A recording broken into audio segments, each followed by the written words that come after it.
There comes a time on Earth when humanity is ready to go into deep space to find signs of other beings. Europa 1 was the first attempt to send a crew to Jupiter's six-month Europa, where there is a possibility of life emerging. For 6 months, the team traveled through space and planned their future steps. Everything went according to the plan, but when approaching Europa, due to a solar storm, the crew lost contact with the Earth and the communication module failed. Project manager Samantha talks about the latest footage received from Europa. A year and a half ago, when the flight was just being prepared, everyone described it as a new giant leap for all of humanity. An unmanned ship could not complete the task, so people are sent into space. The rocket launches, takes off, and safely heads for Jupiter. Everything is going according to plan, although people have not left Earth orbit since 1972. Then a private company took on the task of promoting space research. The ship's commander William Shu officially confirms the start of the journey. Jeremy shows his son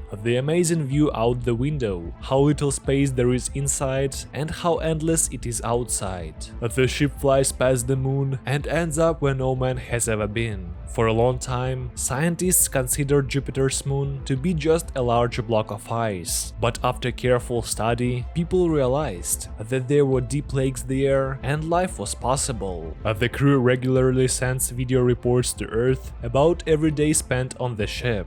But one day, the ship receives a message about problems with the ventilation system. Andrei manages to fix all the problems, but many on the ship are not happy with the conditions of their journey. The ship was designed for near-Earth flights, but was later completely modified for long-range flight requirements. A record of the time where a month has passed is turned on. After the accident and the death of James, Andrei is depressed and does not want to talk to anyone. His friends are afraid for him and decide not to leave him alone. Meanwhile, the ship is approaching Jupiter. After some time, the ship leaves the orbit of Jupiter and begins to prepare for descent. There are temperature fluctuations outside, but so far everything is going well, and all systems are working normally. But then, something shakes the ship violently. A thermal explosion occurred on the surface of Europa, which reached the lander. Nevertheless, the team manages to land. They begin to collect data about the place of descent, although people did not end up where they wanted. They find out that thermal emissions can pass through the ice, and there may well be life underneath it. The crew argues about their further actions, and Katya suggests starting drilling right away. The crew begins drilling into the ice to take a water sample. However, people soon notice a shift in the ice layer. The shakes are repeated, and the team thinks that there is more hot air under the ice than they thought. Andrei works near the porthole. At some point, he sees something outside. He later tells his friends that 300 feet from the module, a light appeared on the surface of the ice, which moved and then disappeared. People checked the video footage, but no one saw anything.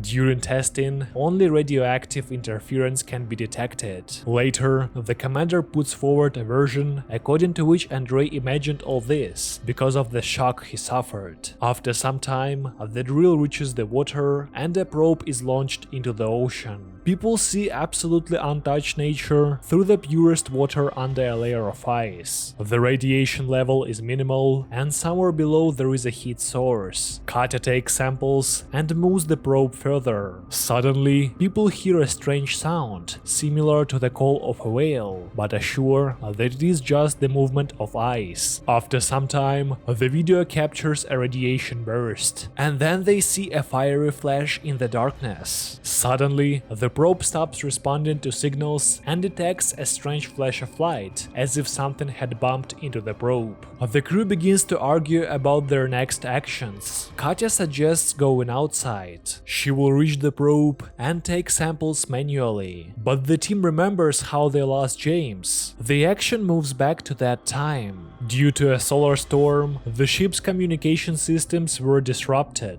James and Andrei go into outer space for repairs. After some time, they find a damaged area, but when the panel is opened, it comes off and damages the glove of Andrei's spacesuit, after which he begins to lose air. James pulls his friend to the airlock and discovers hydrazine on his suit, apparently from a torn panel. If he goes inside, light, this substance will instantly poison everyone. Andre decides to pull James out of the suit, but due to oxygen starvation, he loses consciousness. Then James decides to push Andre inside and closes the airlock, while he remains in outer space. No one will have time to put on a spacesuit and get to James. After a while, he runs out of air, and his voice fades in the airlock. Andre comes to his senses and screams from the horror of the tragedy that has occurred. Now Katya also wants to risk her life, which is absolutely unacceptable. But the woman manages to persuade her friends. She tells people about her fantastic feelings while being outside. Then she gets to the probe and sends a signal with a sample analysis to the ship.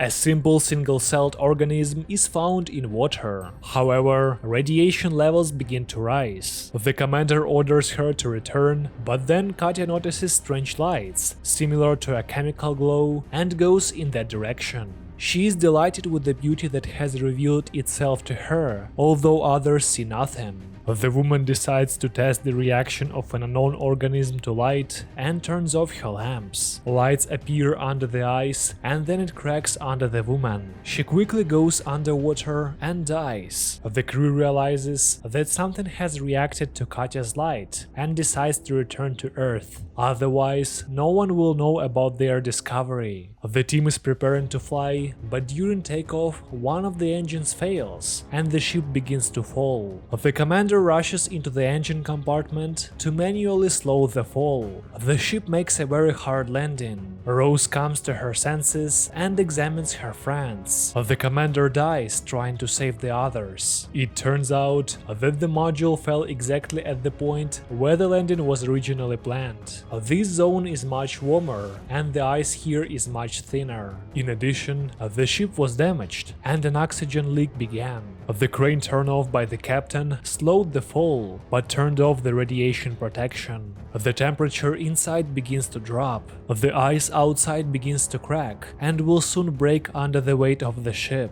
The only chance of survival is to dock with the orbital module. Andre figures out how to fix the fuel line. The men go into the airlock, while Rose records one last message for Earth. Daniel goes first and disappears. Rose is trying to understand what happened outside. The astronaut's mark simply disappeared from the radar. Andre says that the ice has broken. Daniel was surrounded by light, and then he simply disappeared. Andre hopes to fix the fuel line. Rose needs to turn on the switch on the bridge. She goes there and connects the wires. Communication is restored, and Andre says that the ship is engulfed in a glow. Then a scream is heard, and his mark also disappears from the radar. Rose sits down at the controls, after which the ice breaks under the ship and it begins to sink into the water. The woman turns on the transmission of all data and video recordings in the hope that they will eventually reach Earth. She opens the floodgates and turns on the live broadcast. In the last seconds of her life, she sees the ship fill with water and how a giant luminous creature with tentacles breaks through. Samantha receives a call early in the morning and finds out that a signal has arrived from Europa. The crew managed to collect evidence of the existence of life. Now people know that the universe is alive and diverse.